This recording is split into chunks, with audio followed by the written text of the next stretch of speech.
Hi guys, I'm Nadia and today I'm going to do a book tag.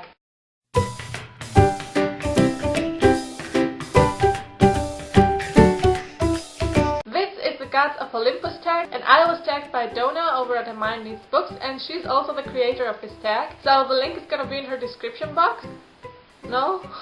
Her link is gonna be in the description box, so be sure to check her out. Okay, so this tag has 14 questions, one for each of the 12 gods of Olympus, and one for Hades, and one extra question, so let's start. First of all, I would like to say that I'm not really sure how the Greek gods are pronounced in English, so please just bear with me. The first question is about Zeus, and it is name your favorite fictional leader, good or bad. So my answer to that question would be Zoe from the House of Night series.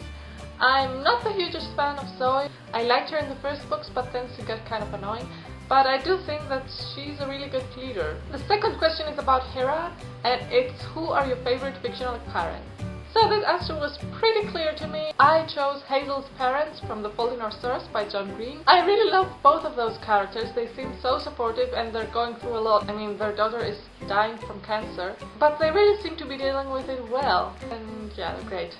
The next question is about Demeter. And it's what fictional food would you like to try? Ha! That's a great question. I do have a lot of fictional foods, but if I have to pick just one, it has to be butterbeer from Harry Potter. Because they're drinking it throughout the whole books, and it's supposed to be warm and sweet, and I like sweet stuff. Moving on to Poseidon. Name a book where water is central, either in setting or plot. And for this one I'm gonna choose Wake by Amanda Hocking, because first of all it's on the cover, and it's also in the setting and in the plot, because this book is about mermaids, so it's a pretty big part of the book. Next we have Apollo. Either name a great debut novel or the first book in a series you really enjoyed. The book that I picked actually covers both of those, and it's Reboot by Amy Tintera. This is the first book by Amy Tintera, and it's also the first book in a series, although the next books haven't been published yet. I really enjoyed that book. It's a great dystopia novel, and it's fast-paced, and the book is relatively small, so you can go through it really quick. Next we have Artemis. Which is your favorite female heroine? I don't really have a favorite one. I like quite a few. The one that comes to mind right now is Penrith from Angelfall by Susan E. I liked her because she was able to cope with everything that was going on and take care of her family, her mother and her sister, and then look for her sister in a post-apocalyptic world. And she doesn't really seem afraid of anything, so I really like that character. Next we have Athena. Name a character that is wise. I'm gonna go with Annabeth from the Percy Jackson and the Olympians series by Rick Riordan, because first of all she's Athena's daughter, so yeah, that's enough. But I also think that she's wise. She's really smart, and even though she's young and wise is mostly used for older people, I do think that she's wise in her own way. Hi! Sorry, my battery died and I didn't have time to film at the same day.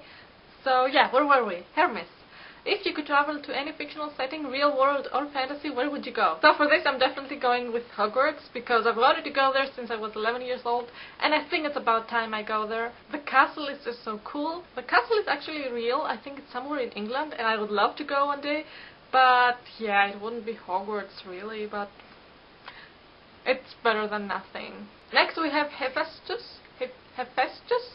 Yeah? If you could have any fictional tool made, like a gadget or a weapon, what would you want? I would want a wand, because I can do magic with it, and what's better than that? Aris, what's your favorite fictional battle?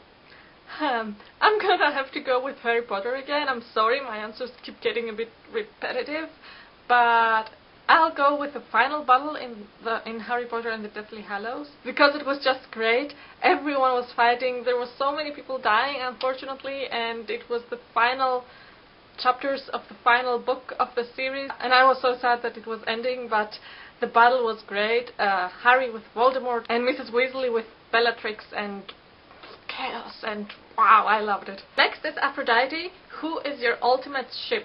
And the characters do not have to be from the same book. So for a guy I would pick Edward from the Twilight series, because he's still my ultimate boyfriend, and I know his character is not very realistic, and I would probably not want a boyfriend like that in real life, but he's like a dream boyfriend. And for a girl I would pick...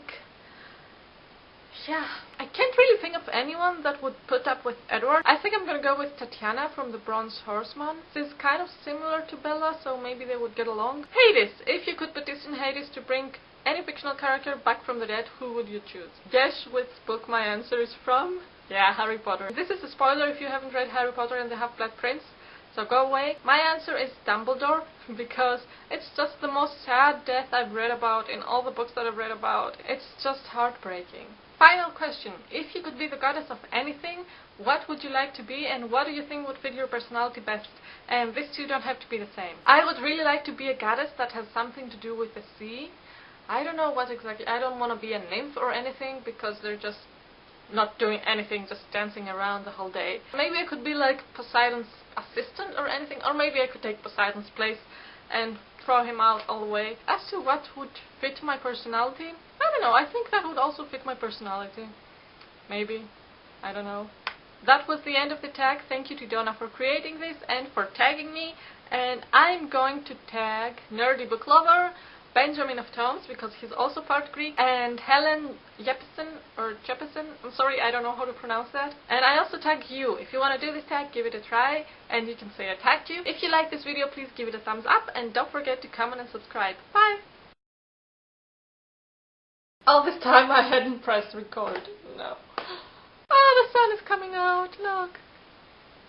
Okay, now it's in my eyes. Great.